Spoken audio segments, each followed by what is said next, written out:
Here's your strategy for developing a profitable business model. Start with your profitability goals. Your profit target can be based on the dividends you desire to release to yourself or other owners, profit shares for your employees, and or donations to organizations you'd like to give to. These are some of the ultimate goals of why business owners started their business in the first place. So it's very important to get started with this.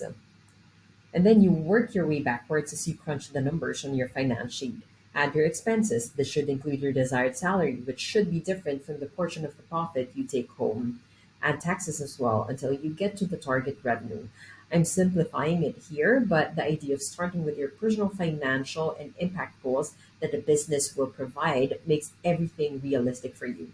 Because if you start with a target revenue, how do you know that there's going to be anything left for you to take home, right?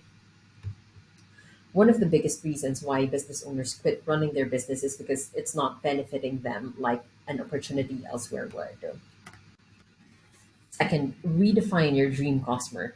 You most likely have them defined already since you're already in business. However, the landscape of your industry is constantly changing.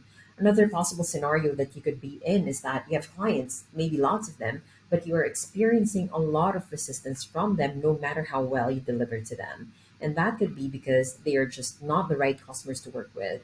So, when we do this exercise with our clients who have been in business for a while, we ask them to describe their VIP customers, the ones who are giving them the highest value and the highest revenues, and who are grateful for the partnership. We zoom into them, study deeply what they are like and what their challenges are and desires are. And when you do this, don't just think about their needs for your products and services. Think beyond that. Have someone do the research on these dream customers and include not just their demographics, but also their psychographics, behavior, how they communicate, where they hang out, the thought leaders that they follow, practically everything you can find out about them.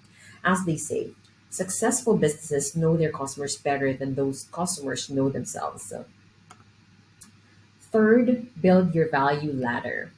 This framework is inspired by Russell Brunson, co founder of ClickFunnels, a software company now valued at $5 billion, while all being bootstrapped.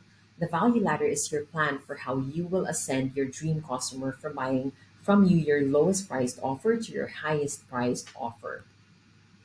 It leverages the idea that once a customer, the person will keep buying from you until you stop selling.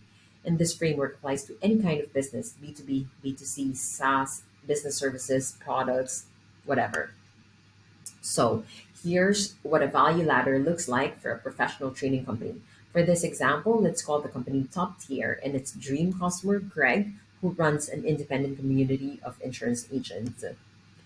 In this customer's journey, Greg gets a well cadenced series of cold messages on LinkedIn from Top Tier.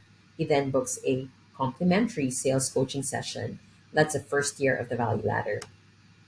Through further engagement after the initial call, through email marketing plus an extra push on social media, Greg signs up for a 6 week group sales coaching session where he brings his team of insurance agents. During the course of the 6 week group sales coaching, Top Tier consistently talked about how one on one coaching has placed many of their top coaches in the top 20 of their industries. It was not pitched in a salesy way and just matter of fact information. Greg recommended his team leader to go for the one on one coaching program by Top Tier. Meanwhile, he enrolled himself in the highest level program of Top Tier for leaders who want to be in an exclusive community of prominent figures in the sales industry where he can network with and learn from further.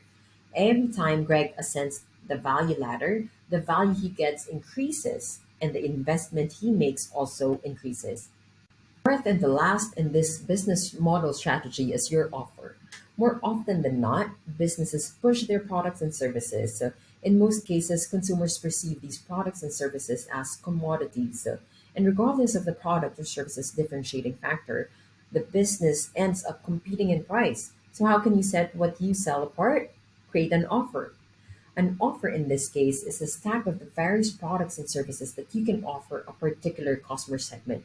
When you stack up things instead of selling them in piecemeal, the perceived value greatly increases, and there's no way for the market to really compare it to another commodity out there. So let's go back to the Top Tier as an example. They could have sold the 6 week group sales coaching sessions as they are. People attend for 4 hours a week for 6 weeks, that's it. But there are plenty of other companies like them offering similar programs. Instead, they stacked up several solutions they have that address the needs of their target customers. They presented it to the prospects this way. At the end of the Sales Accelerator program, your team will come out with a leader's mindset, professional confidence, collaborative spirit, and skillful persuasiveness that will place your business ahead of competition. In the program, each of your team members will receive a strengths assessment to help them blah blah blah, an onboarding kit that takes them from something to something, access to our Sales Elite app with customizable checklists for when they prepare for a meeting with a client, when they meet with a client, and after they meet with a client.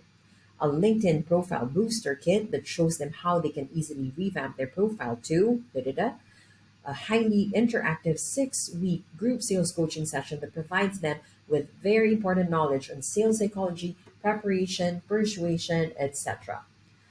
You see what we've done here for this client. It was a matter of taking an inventory of the things that have been solving problems for their customers separately and stacking them up and charging a really high value for that program. In summary, to develop a business model that will direct the success of your business, you have to start with your profitability goals, define your dream customers articulately, build a value ladder, and create an irresistible offer. We can go deeper in some aspects of this during our call. Thank you.